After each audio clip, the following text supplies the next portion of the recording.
Hey kids, it's Miss Lisa again. Did you think you could get rid of me? You can't get rid of me. Just because there's this virus thing going along, I'm still here. I'm still bothering you. All right, today I'm going to tell you a Bible story. So normally we would go to Kid City, we would do all our other stuff, and then we would do our Bible story. So since we're not there, I'm going to tell it to you via video, all right? So this time, our Bible story is basically like three special things that I want to tell you about one person. And that person is Peter. Remember Peter? Peter was one of our disciples that we learned about last year when we learned the 12 disciples. What was Peter's nickname? He had a very special nickname. What was it? The Rock. Yes, Peter was the Rock. So today we're going to learn some things about Peter and what happened at the end when Jesus was about to be crucified and then even after he rose from the dead. So the story will skip around in time today, and then next week we'll learn about Palm Sunday and the week after about Easter, but today we're focusing on Peter. So the first thing I want to tell you about Peter is that we are going to start in the Garden of Gethsemane. Remember that name, Gethsemane, the Garden of Gethsemane, because I'm going to ask you that as a review question when I do review questions next week. Yep, we're still going to do review questions. So Jesus and the disciples were in the Garden of Gethsemane. Jesus was praying. The disciples were sleeping because sometimes the disciples were just losers and they couldn't stay awake and pray. So they were sleeping. Jesus was praying. All of a sudden, into the garden came the soldiers, and they came to arrest Jesus. Now, what was his crime? Nothing. They really didn't have a crime. They kind of made up some crimes. They just wanted to arrest him. They were afraid of him. They wanted to arrest him. So they came into the garden and they took a hold of Jesus. And Peter was so upset by this, and he wanted to stop the soldiers from arresting Jesus. So he took his sword out and he cut off the ear of one of the soldiers. I'm here to arrest Jesus. You're not taking Jesus. Ah! My ear! My ear! You cut off my ear! You cut off my ear! Ketchup. Just ketchup. That crazy Peter. I tell you, he's got a temper. Anyways, don't worry, because Jesus actually took the soldier's ear and put it back on. He healed his ear. Now, if you were one of the soldiers, wouldn't that have freaked you out? That this guy you were arresting could actually heal somebody's ear that was cut off? I don't know that I would still arrest him, but they did. They did. They took him away. And so they let him off to be arrested and be crucified, and the disciples didn't know what to do. So we have to go back to the time before Jesus was arrested, to the Last Supper. Because at the Last Supper, Jesus said something to Peter that was kind of interesting. He said, Peter, tonight before the rooster crows, you will deny me 3 times. And Peter said, oh, no, not me. Not me, Lord. I am like your best friend. I am one of the best disciples you have. I would never pretend like I didn't know you.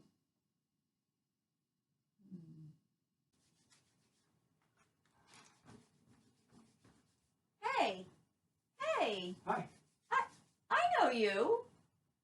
You're one of those guys that was friends with that Jesus person, right? Oh, no, not me. You must have the wrong person.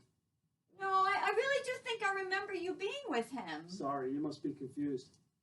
Are you sure? I'm sure. I could have swore you were his friend.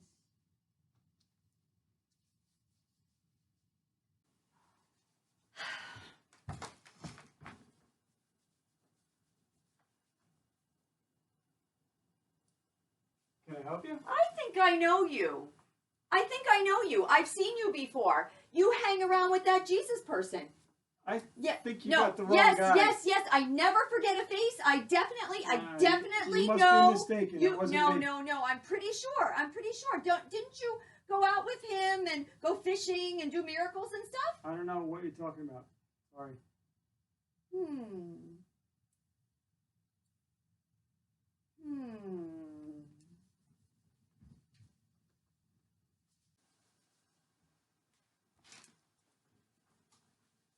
Oh, say there, old chap. I think I recognize you.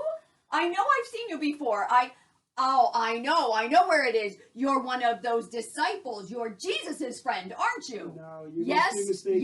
Yes, I'm quite certain that I've seen you out and about with Jesus. I know I have. You have the wrong guy. No, Sorry. you and 11 other guys used to hang out with him all the time. I saw you with him. I don't know the guy.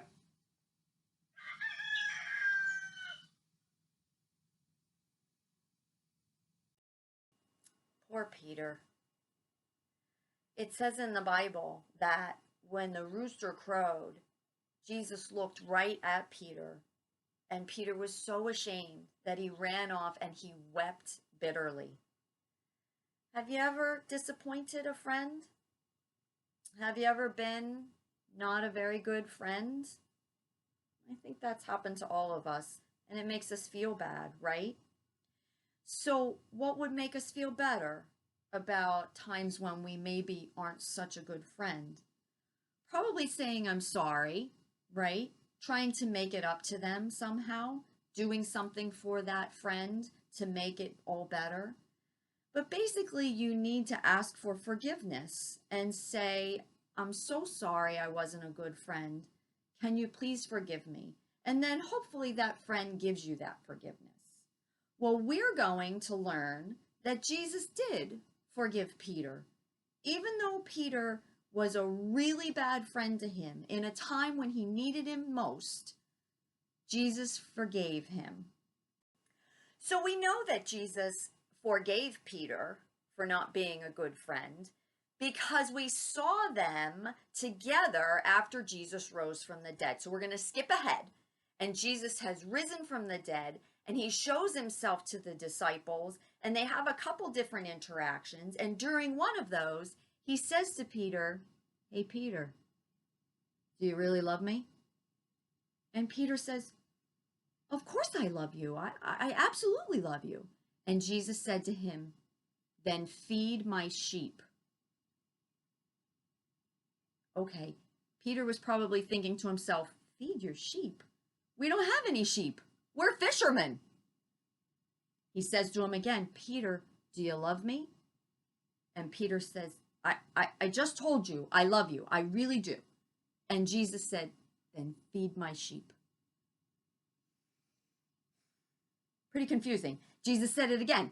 Peter, do you love me? And Peter's like, oh, of course I love you. I told you already I loved you. Then Jesus said, feed my sheep. All right, what does that mean? I'm going to tell you. So Jesus didn't want Peter to just say, I love you. That wasn't enough. He needed him to do something to show him how much he loved him. And the thing he wanted him to do was feed his sheep. Now, we didn't have any actual sheep then, but Jesus was talking about his people, his church. Now, we've talked a lot about sheep this year. We have the Lord is our shepherd verse. We have our sheep facts that we've been doing. We've talked about how God is our shepherd and we are the sheep. So Peter was the one who was supposed to take care of and teach all of the people that would be in the first church. Jesus actually made him the very first pastor of the first church. That was a big job, a big responsibility. And he trusted that Peter loved him enough and was good enough to be able to do that job. Probably the biggest job at the time, to lead the first church. That's what he meant when he said, feed my sheep. So when I was a little girl, my dad had an 8-track tape player. You don't even know what that is, but just trust me. This Lisa's old. And he used to play a song on there called Feed My Sheep. And I loved that song. It was one of my favorites.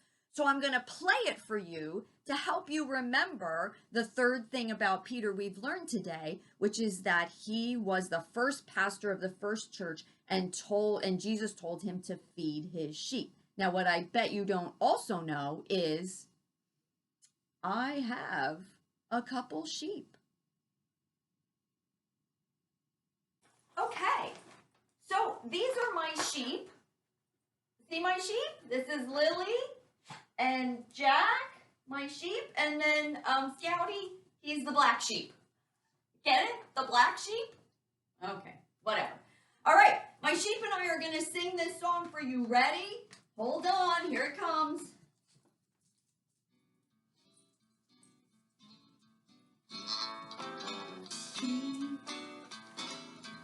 Ready? Feed my sheep. Feed my sheep. If you really love me, why don't you just feed my sheep? Words come so easily, but they're harder to keep. If you really love me, why don't you just feed my sheep? I asked the Lord, tell me, what can I do to show you just how much I love you? These are the words that he spoke of to me. He said, if you really love me, well, just feed my sheep. Feed my sheep. Feed my sheep. If you really love me, why don't you feed my sheep? Words come so easily, but they're harder to keep. If you really love me, just feed my sheep. If you are wondering what you can do to show the Lord your love is true, just listen carefully. I know you'll hear him speak. He'll say, if you really love me, well, just feed my sheep. Feed my sheep. Ha! Feed my sheep. Good catch! If you really love me, just feed my sheep. Now words come so easily, but they're harder to keep. If you really love me, just feed my sheep. Nice catch. Feed my sheep. Ready, Scout? Oh, yeah. Feed my sheep. If you really love me, my sheep. Words come so easily, but they're harder to keep. If you really love me, well, just be my sheep. If you really love me, just be my sheep. Let's hear it for the sheep.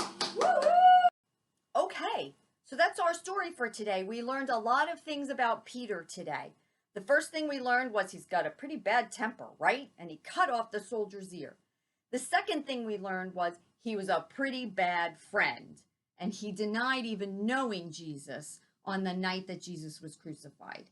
And the third thing we learned was that even after that, Jesus forgave him, and he asked him to do the most important job he had, which was to feed his sheep, start the first church, and be the first pastor. So how do we relate this to ourselves? Pretty easy, right? Sometimes we're angry. Sometimes we're a really bad friend or disappoint people. And third, we also need forgiveness, not just from our friends who we've disappointed, but from God, who we always disappoint, right? Because we're never quite as good as we should be, and we need to ask God for forgiveness all the time. But the best part of the story is he's going to give you that forgiveness. He's absolutely going to forgive you for whatever it is you've done that's disappointed him, just like he forgave Peter. So remember that this week. Remember the different parts of the story. Next week, I'm going to do review questions, rapid review questions, and some of the questions will be from this week's story. So remember those things that I told you to remember, okay? I miss you guys, and I can't wait to see you again. Have a great week.